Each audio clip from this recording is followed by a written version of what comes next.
It's another edition of Love of the Star. Welcome on in. Zach Wolchuk alongside the Super Bowl winning scout, Brian Broaddus, as we are closer and closer to the NFL draft. Just over a week and a half away, basically, here, Brian, as we are, this thing you blink, and all of a sudden it is here.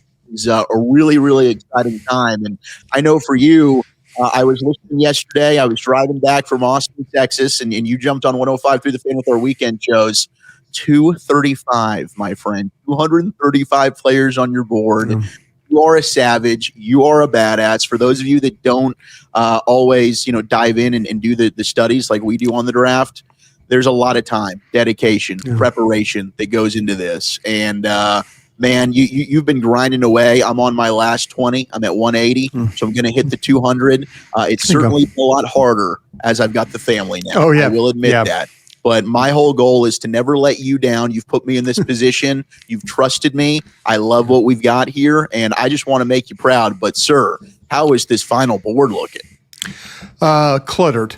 And, and I'm not very comfortable putting 235 players on a board and having it look exactly what I think it should look like. And what I've noticed, Zach, is that, and maybe you're finding out the same things, and as you get to your final 20, you're going to look at your board, and if you put it on a spreadsheet like I do, and I know others as well, I know I got Vaj doing, I know you do it as well as yourself, you find yourself looking at, okay, why are there so many third-round running backs? Why are there so many fourth-round linebackers? Why are there so many, it's could I have done something different to maybe split all this up? And I'm not saying window dress my board, but with pockets of players. And I wonder if the NFL teams, and this is where I need to talk to my guys and gals around the league and kind of get an idea. And I send my board to several guys I know around the league, my gang of 7. I send it to them and say, hey, listen, tear it up, do whatever you want to do with it. But I'm just curious of what they think. And I wonder if they're going through the same things that you and I and Vaj Lombardi and Tommy Yarish and, Bobby Belt and, Nick Harris and Kyle Yeomans, we're all going through right now, is these pockets of players. And in a way, I think it's great. In a way, I'm terrified. But I was talking with Dane Brugler about this. Yeah. And we were talking specifically about the running backs. And I asked Dane about, there were a couple of down-the-line guys that I had some questions about, potential fourth-round guys that are fifth-round guys, maybe some third-round guys that are fourth-round, vice versa, just kind of looking at it. And he said something pretty profound to me. He says, Brian, he goes, I've worked with you a long time doing this. He goes, I've never done this where I've had so many players at a position, say like the running backs, and really don't think there's a consensus of what order they're going to go in. Yeah. He says, I've really just kind of given up trying to nail the order. And I think that's a pretty profound statement. I just think that there are a lot of them. There's a lot of different combinations. There's catchers, blockers, runners. There's runners, blockers. There's catchers, runners. There's all kinds of different combinations. There's tall guys, short guys. There's explosive guys. There's guys with long speed. There's guys with power. It's just a really diverse group of players. But I'm looking at my spreadsheet, and it's just like these pockets of players. And that should be interesting for the draft and make it something kind of in a way fun to try. Are you going to get ahead of the runs in the draft? And will there all of a sudden be 1, 2, 3? Okay, here's the fourth running back taken. Now we're going to have a run. We're going to have a run on corners. We're going to have a run on edges. We're going to have, basketball is the sport of runs. As we see, this draft might be one of those times where we see a run on players. And I wonder if some guys around the league are probably looking at this and like, well, maybe we can wait. But I don't particularly want to wait for a running back if I'm a Dallas Cowboy fan. I don't particularly want to wait to the 5th round with no 4th right now. I don't want to wait. I want to hit this thing in the 1st, 2nd, or 3rd. I either want to get – I'd love to get what I determine as the very good over just the good, So that's kind of how I'm looking at this right now. But, boy, it's so weird to look at a board with 235 players on it. Now I got to stack all these guys. I'm going to stack them. Good luck. I'm going to stack them from 1 to 235 and just put it out there. And on 105.3 The Fan, people can look at the stack and they can look at my board and I'm going to be real transparent about that. The guys I like and the order I like them in. So, you can pick it apart or do it what you must. Yeah, it's going to, with no 4th round pick, that's what's going to be really interesting because you've got, I got a bunch of runners in the 3rd and the 4th here. I got a ton of linebackers in the 4th round right now. That's a position that's interesting. Like, do you look at this offensive tackle? I've got several tackles in the 4th round. They're kind of all jumbled together. And then there's a bit of a drop off there. So it's like, man, do we want to gamble on some of these guys will get there to the 5th, or do we need to get ahead of that, to your point? Because that's what happened last year. They saw the run of the runners happen in the 4th. And by the time they were on the clock in the 5th round, they were just kind of out of luck. Yeah. I think that they, there was some mock drafts from well-respected drafters. Mel Kiper, respected, been doing this since 1988. And, his deal is he's just consistently hammered the Hampton pick. And I don't know if he's hammering the pick just because the fact that Genty's gone. There was a time where Genty was everybody's darling for January and February in a mock draft for the Dallas Cowboys. When we all knew damn good and well that Ashton Genty's probably one of the best 3 players in this draft. He was never going to get to you at 12. He just never was. And people could talk about, and I'm not trying to poo-poo on people who believe in position value and stuff like that. I'm not trying to do that. I just think when you're in the top 15 of the draft, you're really trying to hone in on the guy that has the most talent, has the best character, and is not hurt. That's what you're really trying to hone in on. And, there's some questions about some of these corners, some of these top corners. And all of a sudden, guys like Morrison from Notre Dame and Ravel from East Carolina, could we be seeing them get into the 2nd round when they're really, so they're when you're looking at these players, you're trying to get the best player, the best character, and the best health.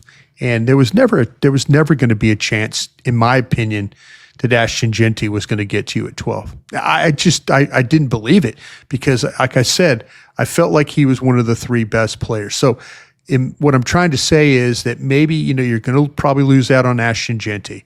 But now you've got to determine who is the best fit of – it appears that they like Hampton more than they like Johnson from Iowa. That's fair. It appears they like Henderson more than they like Johnson from Iowa. The thing you might have to be a little bit nervous about if you're them is that both those guys go before Johnson. And now are you willing to take Johnson at 44? I just think they have to get a running back either at that 2nd round pick or the 3rd round pick. My thing with no 4th round pick, this really this kind of limits what I can do. But I don't want to wait until the 5th. I don't want to take that chance. I'd like to get that guy that I know is that workhorse type of a running back that can run it, can block it, can catch it. And that tends to be what we're looking at right now with the guy in the 1st round, Genty, and then those guys in the 2nd round. And then the 3rd round, well, maybe you have a combination of 2 of the 3 or 1 of the 3, or, you don't really have 3 of the 3. And when I mean the run, block, and catch. Right. We had, you mentioned Genty was the sexy name early. Then it kind of morphed into Teteroa McMillan. Now, as we're getting closer to the draft, there is a ton of hype building with Matthew Golden, the wide receiver out of Texas right now. Now, Golden did come in for a visit last week. And, Brian, I wonder your thoughts on maybe how the Cowboys feel about him. Are we overlooking an Emeka Egbuka as a possibility there? Do they like Golden more than Egbuka? I feel like Egbuka's a safer pick. There might be more upside with the Matthew Golden. But here are my issues with Golden. It's not that I don't like the player at all. I've got him as a first-round receiver. I think he's really good. He's a guy that also can return kicks for you. He's got the juice. He's adding something to the receiving room that they don't necessarily have. My notes for him are really outstanding. My problem is he didn't have the consistent production throughout his college career that you've seen from Emeka Egbuka, you've seen from a Tetairoa McMillan. How much do you need to factor that into it? Could it also be maybe things finally just clicked for Matthew Golden? He didn't come in as the number one wide receiver at Texas. That was supposed to be Isaiah Bond, who transferred from Alabama. And he took that role over. And when they got into the big games, specifically Arizona State, he ended up balling out. They needed plays to be made. They were looking Matthew Golden's way. But then do you start to overhype a player based on just what he did in the playoff? Those are my questions when it comes to Golden. I've got him behind McMillan and Egbuka personally, but I wouldn't have an issue if they took him at 12. I just wanted to talk with you and just kind of express these were my concerns. How do you feel about it, and how do you think they feel about him? What you and I feel about these receivers is does it matter to them? It matters to the folks that are listening to our content, and I appreciate that. I personally have Golden in the second round, but that would be players 17, 18, 19 on my board. It's not like it's a massive, he's a second round grade. Well, I just don't have him in my top 15. I personally have, who I do have in my top 15 is I have Burden from Missouri, and I have Egbuka in my top 15. So I actually have 4 wide receivers because I have Hunter as a wide receiver. Yeah.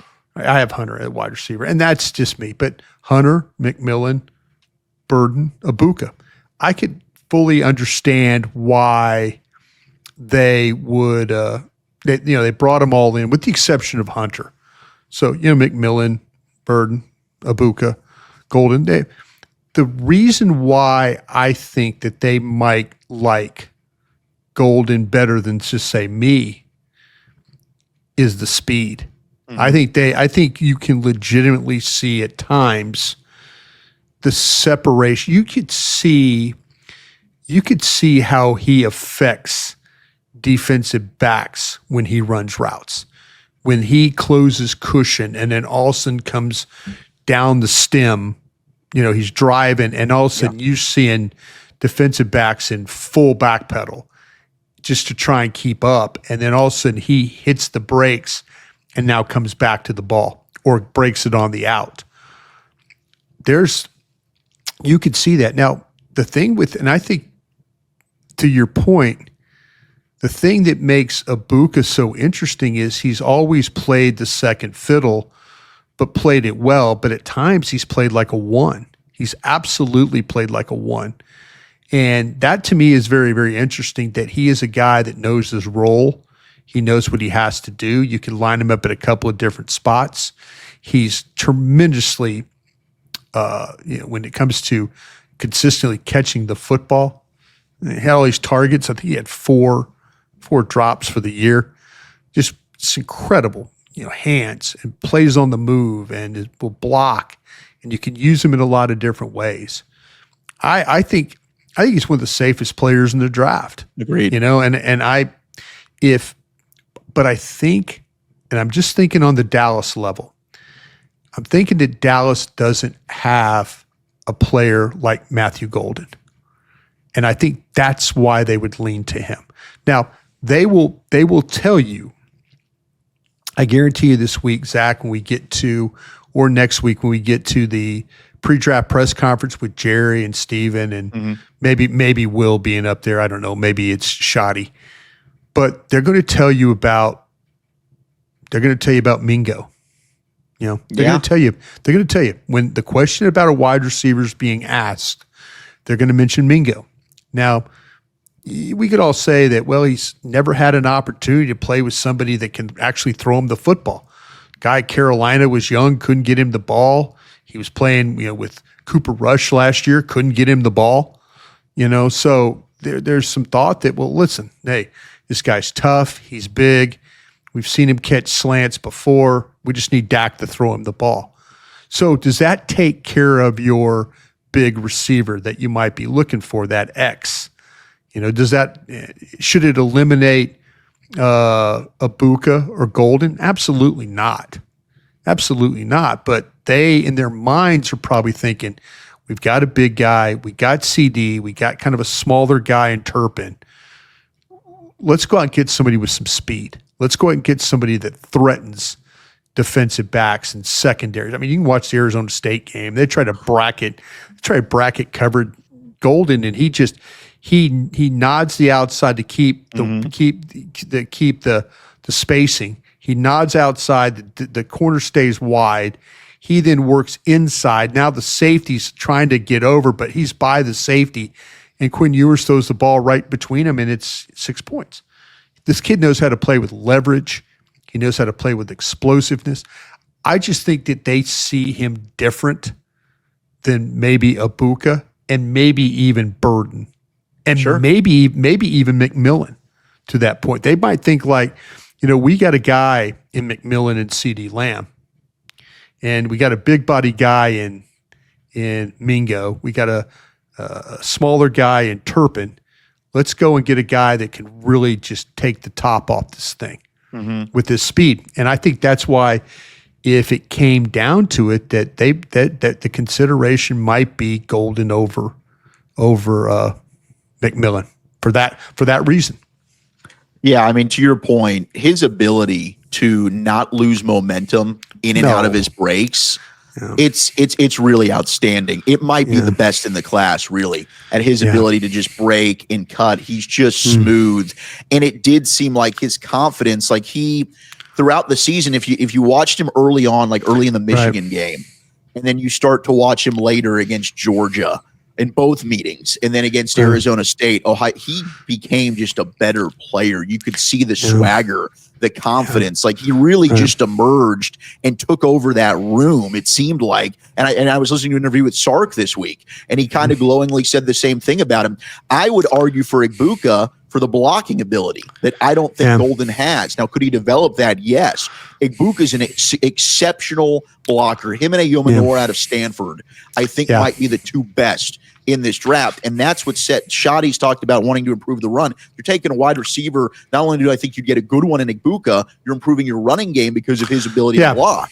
Oh no, when you're playing with Schottenheimer's talking about playing with reduced formations, and when we talk about there's Dallas last year played wider than any other team in the National Football League. When it came to their offense, they were one of the widest when it came to splits and receiver splits and things like that. Shotty's talking more about becoming more of a condensed offense. And that when you play condensed, it turns into, okay, now you're asking these guys to have to help in the running game and block. And I agree. I mean, Ibuka, he would – listen, Dallas is not, in my opinion – Dallas is not going to get wiped out at wide receiver. I don't think they will. If they take a wide receiver, because I am totally comfortable taking McMillan. I'm comfortable taking Luther Burden. I am actually comfortable taking Ibuka, and I'm comfortable taking Golden. I think they all could help with your situation with not only the passing game, but stuff you need maybe do in the running game. Yeah, I'm with you. And to your point about Mingo, maybe that's the guy that they say, hey, he's a good blocker. We got a good blocking receiver. So that's favored Golden. I just think, Zach, they're going to look at their room and they're going to try and say, we've got this, we've got this, and we got this. Do we need to add this? Now, maybe there's some things later in this draft, the second, third, fourth round. There's some receivers that might, maybe in the fifth round, there's a receiver. It's like, this is a guy that we don't have. But they do have the size with Mingo. They do have the ability to play inside, outside with Lamb. They do have the ability to play outside and inside with Turpin to a point, and even use him in the backfield.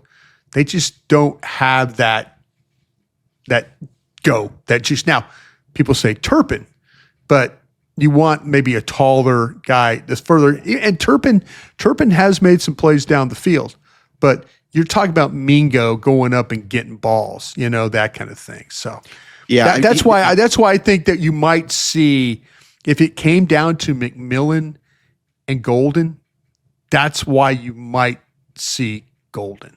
Yeah. I think that's a great point. You are listening to the Love of the Star podcast. The Love of the Star is an Odyssey podcast. You can find it on the Odyssey app or wherever you get your podcasts. He is the Super Bowl winning scout, Brian Broaddus. I'm Zach Wolchuk. I do want to talk some players, maybe, Brian, as we get closer to the draft, and we've been working hard on this, that maybe we just haven't shown a ton of love to. They could be in consideration for the Cowboys. They could not, but we just kind of want to highlight. We'll do our Dean Julia mailbag, and if we have time, I did want to get into a mock draft exercise. If we can't get into it in this show, I will go ahead and put that in my back pocket. We will do that later on in the week prior to the draft, I promise you. And if you're in the DFW area, I know Love of the Star, it is, of course, an Odyssey podcast, and there's plenty of listeners outside of the Metroplex. But if you are, I encourage you this Thursday, I believe it's April 17th, come on by our performance showroom, 4131 North Central Expressway.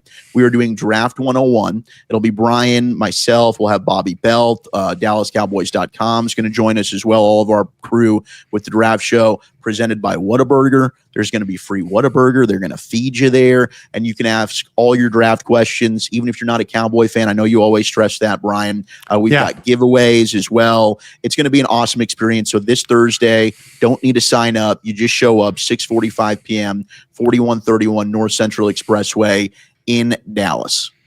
Yeah, there's evidently the giveaways, a signed Dak jersey and a signed CeeDee Lamb helmet. So feel free to come on by, get you something to eat, and ask a few questions. All right, so I just wanted to highlight, we'll go through and just kind of pick some players. We were just talking wide receiver. There's a wide receiver that I have not talked to you about him, and I don't think we've highlighted him necessarily on the draft show either. I've got him in the 4th round. It is Pat Bryant, the wide receiver out of Illinois. Yeah. 6'2", 204, 4th-year senior, 3-year starter, was a team captain, all Big Ten first team. This guy, what was really impressive, only player in the country that had 3 game-winning touchdowns in the final 2 minutes of overtime or regulation during the season. You're talking about clutch. That guy's got the clutch gene right there. Pat Bryant does. I liked the feet. I like how smooth he is in and out of his breaks. He's a tough runner after the catch. He's got a mean stiff arm. He's going to look to just throw somebody and chuck him down the field. Doesn't have elite top-end speed, but he's got good acceleration to pull away from the secondary. He's a bit of a straight line runner, but he's a reliable target. Strong hands. And that clutch factor, I mean, you can see it show up on tape. He can play in the slot. He's got the size and production to play outside. He tracks the ball well. I was a big fan of Pat Bryant, the wide receiver out of Illinois. As we talk about some guys, Cowboys don't have a 4th. I don't know if he'll make it to the 5th, but he'd be on my radar. Yeah, I think you absolutely nailed the guy. He's 6'4", he's 204, and you mentioned he's out of Illinois.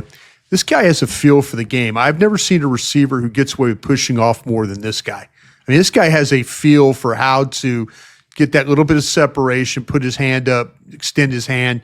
But he does a great job of going and getting the football. He's a long strider. You mentioned he doesn't have really great speed, but he does cover some ground when he has free access. He's not the most explosive, but toughness with the ball in his hands. And just kind of uses those subtle movements to kind of push defenders off their spots, open up some space. He does a really nice job of finding voids in defense. And, he's going to get north-south, and he'll break some tackles as a runner. This guy reminded me a lot of Rashad Bateman from the Baltimore Ravens. Okay, when I watched him play. I can see that. Yeah, yeah, and he's a plus level blocker. He's an ideal third receiver. He can make tough plays when called on. He's got some clutchness to his game. But yeah, I kind of felt like that I was watching Bateman when Bateman was with the Minnesota Golden Gophers, and had that kind of that size and that ability to push and the ability to buy space and then go get the football. All right, let's go. Did you have a player you wanted to throw out that you had it ready? No, I like what you're doing. Yeah, I'm going to go. There's a couple of linebackers now. Early on, this guy wouldn't be a day 3 guy. Well, at least for me, he wouldn't. I've got him in the 3rd. We've talked about Teddy Buchanan before. You know, I love him. Yeah. I know you do as well. I absolutely Big fan. do. But a guy early on that was getting a lot of hype with the Cowboys that's kind of faded was Jeffrey Bassa, the linebacker out of Oregon. 6'1", 232. I've got another linebacker to throw in here with this exercise, but I did like Jeffrey Bassa. I don't know if there was a reason why things kind of faded on him. Maybe it got out there and they didn't want it to get out there. But I mean, this guy made at least one tackle in every played, saw immediate playing time as a freshman at Oregon. He's an inside linebacker, but he's super rangy.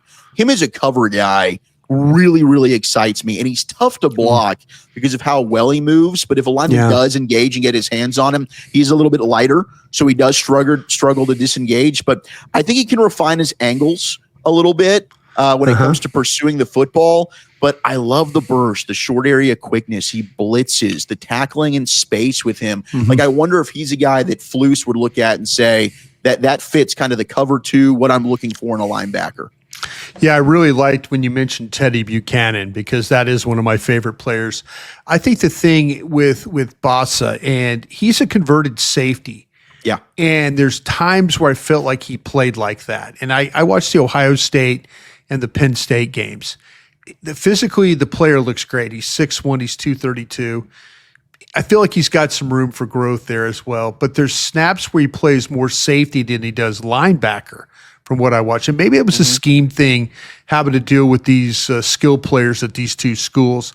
But you do see him get tied up. The ball kind of went by him a couple of times. He arrived late on some others. I just felt like there was some unsteadiness to his game. And I didn't think his instincts were where they needed to be at the moment. And maybe that's because of the conversion from safety to linebacker. But there was a time in the Penn State game where he was completely lost his man in coverage for a touchdown against Penn State. And it was like he was supposed to widen and pick the guy up, and he just busted. I mean, and this guy runs right behind him, quarterback throws it, boom, touchdown right there. And you're kind of thinking, man, this guy's a converted safety. He should kind of have an understanding of how to play with some leverage, how to carry a guy, that kind of stuff. But he will get caught staring into the backfield, and the quarterback will move him out of position. But his speed is really, really, really good. I did say this kid's a work in progress. He's kind of that guy. He needs to kind of figure out what to do at linebacker because I think he's far from a complete player. But at 6'1", 232, physically, he does have the traits that NFL teams like. Yeah, he's not always sure. Like, you can tell he gets excited. I kind of noticed he has like anxious, an excited tick right before, like when he sees it, when he's like, okay, I know what's coming, and he diagnoses. If you watch his hands, he does this thing with his hands right before the snap, like, oh my gosh, I know what's coming. I'm excited here. Now he doesn't always do it. So that's what I'm like. Sometimes he sees what's coming. He's like, I've seen this on tape. I'm recognizing. I've got the recognition. Other times he doesn't, which fits into exactly what you're saying there. Teddy Buchanan, though, dude. I mean, honestly, Brian, I put him in the 3rd round. Yeah, that's probably higher than he's going to go. No, Teddy Buchanan. He's incredible. I mean, instinctiveness, what Bassa lacks, Teddy's got. Yeah, no, you're absolutely right about that. And I think to me, with Teddy, it's just he is one of these guys. He's 6'2", he's 233. If you paired him with the Schlesinger kid from UCLA, if you said you had to pick back-to-back linebackers, I think Schlesinger, he goes in the 2nd round.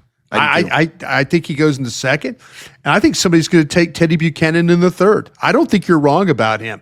There's some explosiveness to his game, and I saw him run down Cam Ward in the Miami game a couple of times, and it forced some poor passes. But he's got some closing speed. He's got a burst. I don't think he always sees the play cleanly. He got caught flat-footed a couple of times, but this guy is super twitchy in the short area, and I think he does play light on his feet. lateral ability to his game. He can cover some ground. He's got careful not to get stuck on blocks, but he'll find the ball. Physical tackler, good finisher, range to his game. He had a 40-inch vertical jump at the combine, so you could see on tape, you could see the explosiveness that he has. With that, the vertical jump, I could see why he has the ability he does, be able to test that well. You could also see it in the film. I think you're absolutely onto something with him being picked in the third round. Yeah, he's his tape's just so much fun to watch. A lot of fun. Some offensive linemen here, and then we can get to some other stuff. But I know you and Vach have talked Chase Lund, who's a local product, Arlington Martin, Connecticut. You scouted as John Runyon, and then his dad just came out. Yeah. Am I insane at 6'7", 304? When I first saw Chase Lund, I'm like, this dude's an athletic John Runyon. Because he's massive, but he's actually an athlete. He can actually move around, whereas John Runyon was like heavy-footed as hell. But I saw this dude, like he leaves his feet and just torpedoed at a defensive lineman to get him out of the way to try and seal a hole in the running game.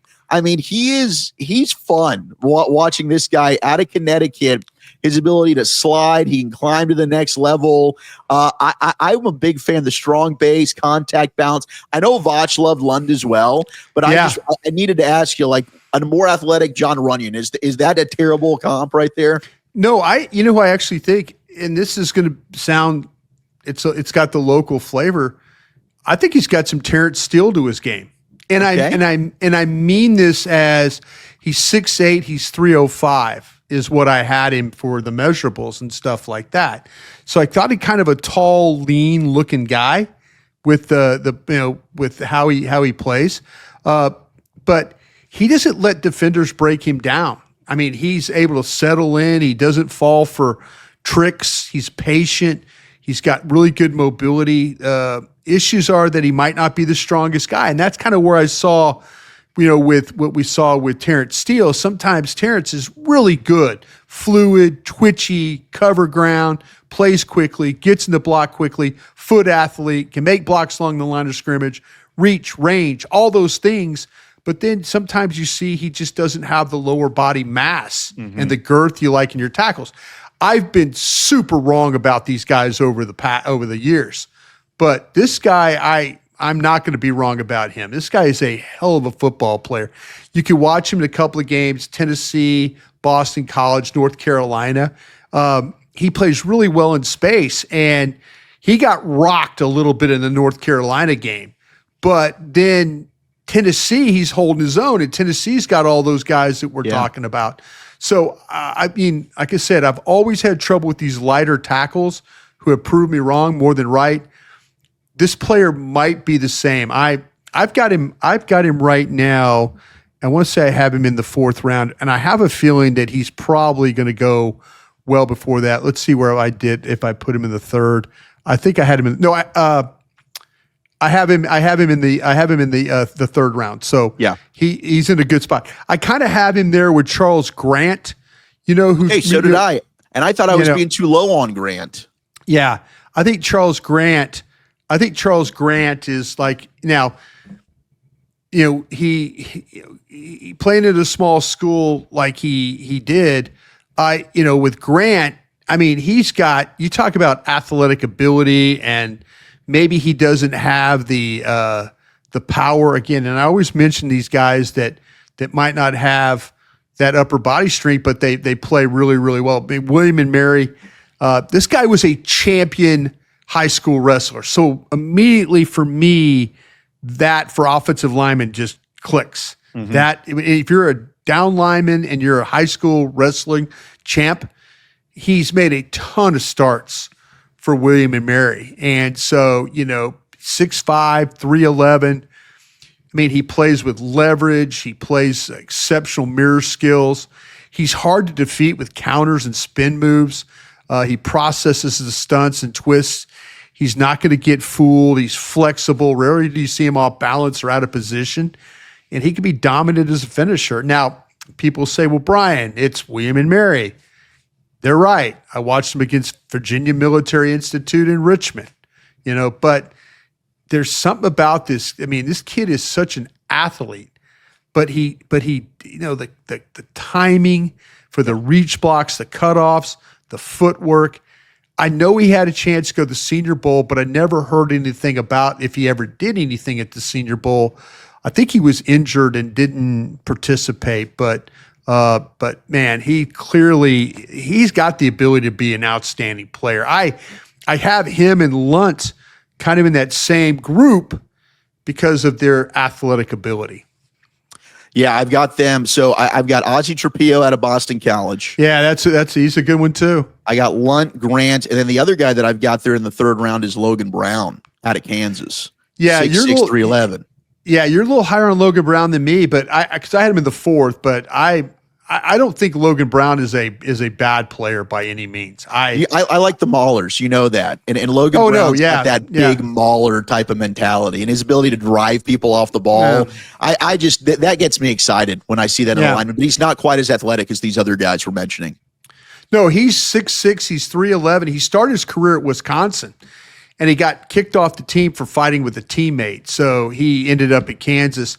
But he's well-rounded overall build. He's not sloppy at all. He gets movement as a run blocker. There's some power to his game. He can get one-on-one and drive and or he can angle and down block. He's got a good athletic ability. He's got really good movement skills. He can stay connected to his man in the running game. I mean, he's a good puller. He can get up on linebackers. The size and the length help him as a pass protector. He's got balance. He's got quickness. But there's times where he's a little bit, he's got to be careful not to overset because he could kick too wide and then he has to scramble back in position. And that's when his legs get a little straight and there's a problem. But this kid was a 5-star recruit coming out of high school. And you see why. 5'1" at the combine with a 32-inch vertical. I do like his size and I do like his movement for the position. Last guy I wanted to bring up, and we're going offensive line heavy, but I think if they want to go offensive line, they're probably going to have to do it later. And this is a guy that they've shown some interest in, Caleb Rogers, the guard out of Texas Tech, 6'5", 312. Now, when it comes to these Tech players, I've become spoiled because my brother-in-law writes and covers Texas Tech, so I've been able to pick his brain on some of these guys, but they love him. Like the coaching staff, like this guy is a leader. He is somebody that they could rely on to just basically control the entire offensive line room. But you talk about position flex, 55 starts, played in 61 games, played pretty much every single position outside of center. And he's big body, strong punch. He can climb to the second level. Did you like what you saw from Caleb Rogers? Yeah, this guy didn't miss a start in 4 years. I mean, he's 6'6", he's 312. He plays light on his feet. He's a little bit of an older guy, so he'll be 24 years old his rookie season, but he's got really loose movement skills. He's very good at reaching where he needs to go. He can anchor down in pass protection. He can pull in the running game. He can locate targets. He's got some thump to him. He's got heavy hands. His balance and pad level, maybe a little bit the longer that he has to go or he has to do with some shifty rushers, it could give him a little bit of a problems.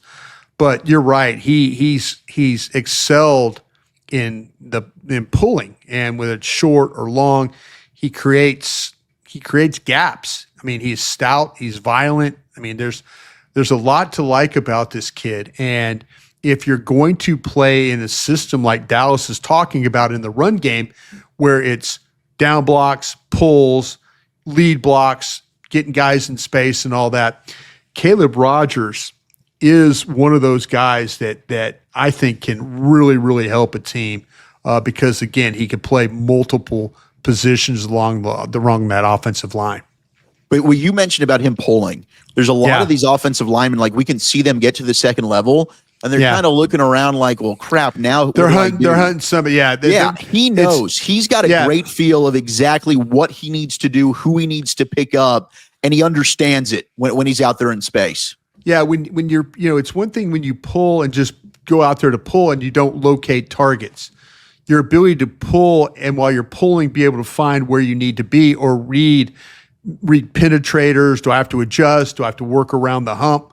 How do I do that? He has a really good feel for playing that way in space. Any other players you just wanted to mention here before we take some Dean Julia mailbag questions?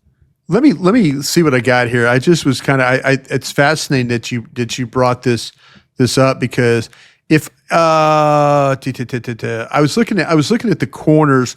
I think we've kind of talked about the Noel Williams and the Rileys and the Strongs and the Parrish and guys like that. I do want to talk to you about there's this one kid from Ohio State named Burke. Oh yeah, Denzel Burke. Yeah.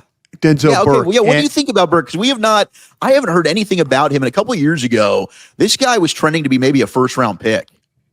Yeah, I think with Burke, if you're a team, and the only reason I bring this up is because Matt Eberflus plays a lot of zone coverage in that 4-2-5. They play a lot of zone. And so Denzel Burke, he's 5'11", he's 186. He started every year for Ohio State. He's a 4-year starter. I mean, he's a very natural mover. He's got plenty of experience playing man, playing zone.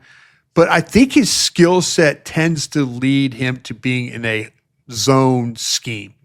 I think because he doesn't really have long speed or recovery speed. You can watch the Oregon game, and there were kind of some times where that was a little shaky. But he could put himself in coverage correctly with his footwork.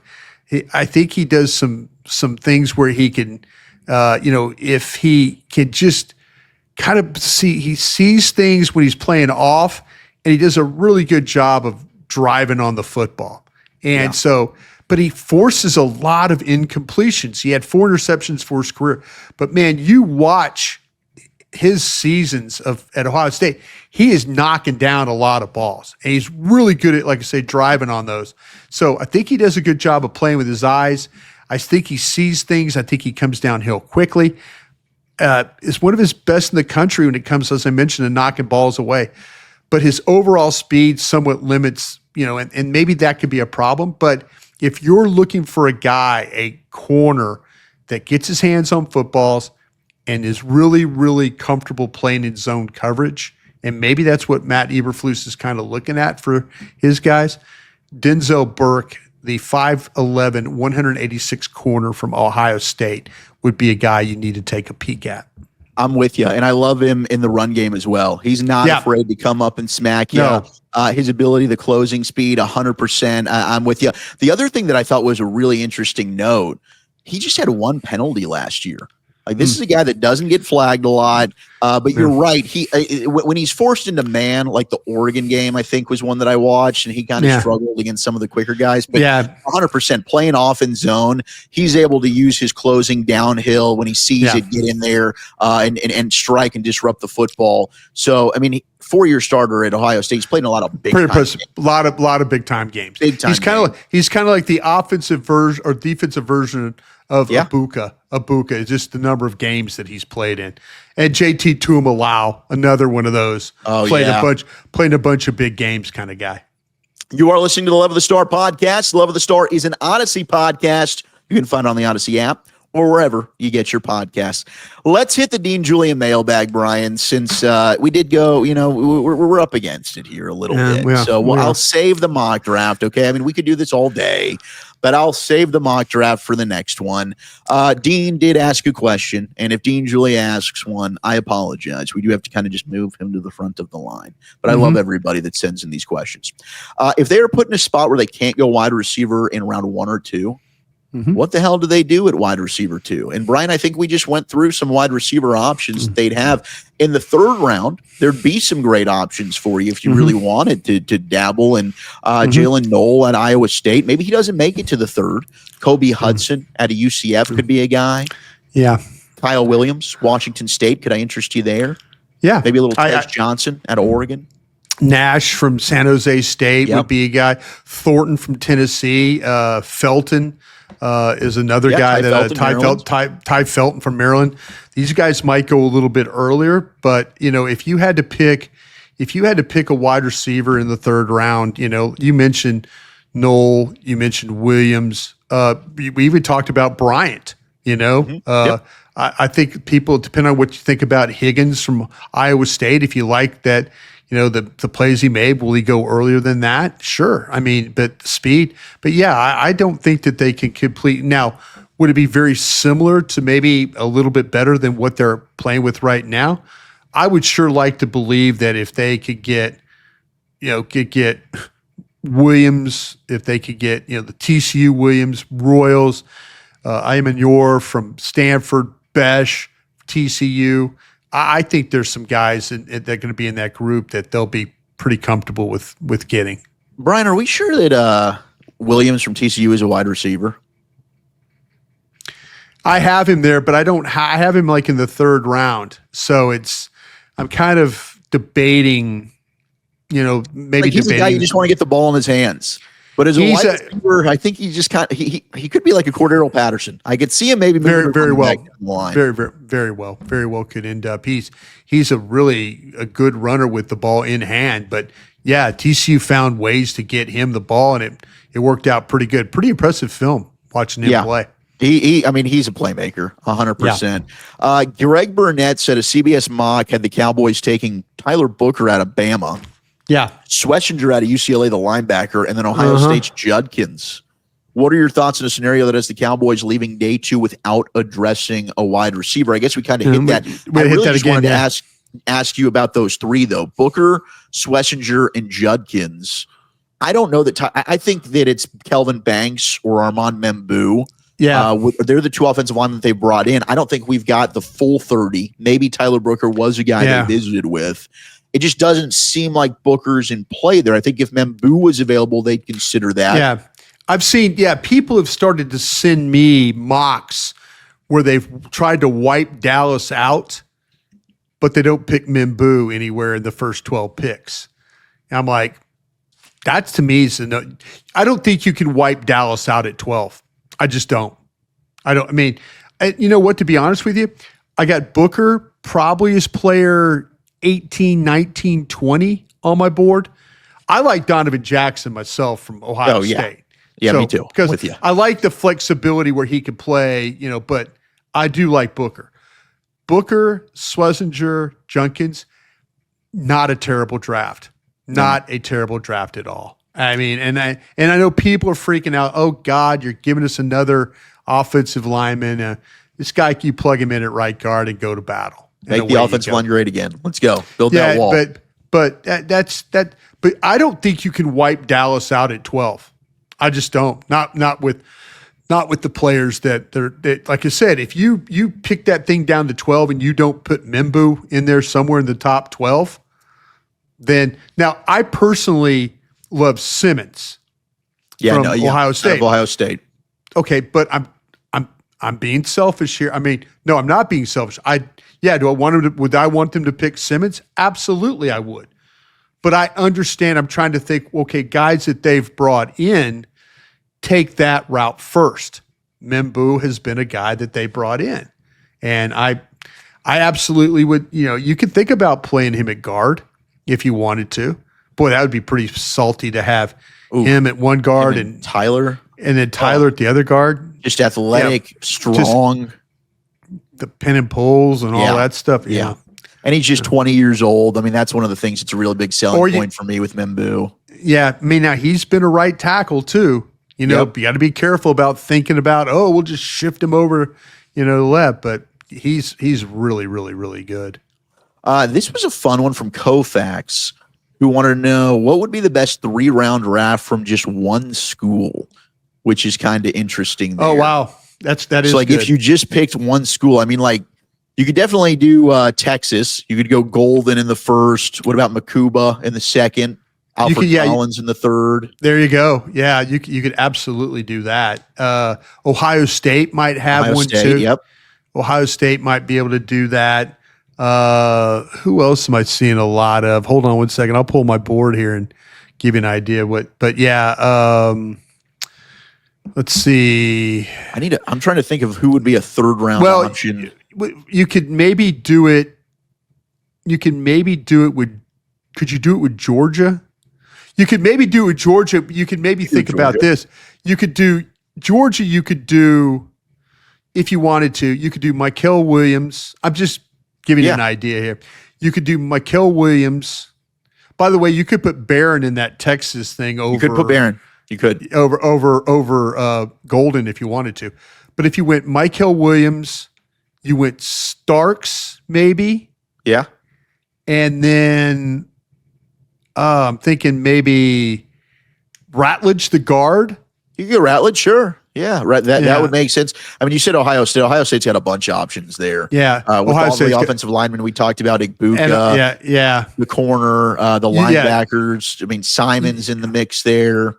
You can honestly do this. You could go Simmons, you could go Henderson, and then turn around and if you wanted to, what corner do I got? What safety? You could go Burke. You could go Ransom there too if you want to go third round. But I kind of feel like that. Or you could definitely. What about take one? Could you take one of their defensive tackles? Or Tuimalau? Could Tuimalau, is he a second round guy? Yeah, Tuimalau. Yeah. But you could do Ohio State. You could do a lot. You could do a lot of things with them. You sure. Ole Miss would also be a sneaky one. I know Walter Nolan wouldn't love it 12, but you could go Nolan, Trey Harris, the wide receiver.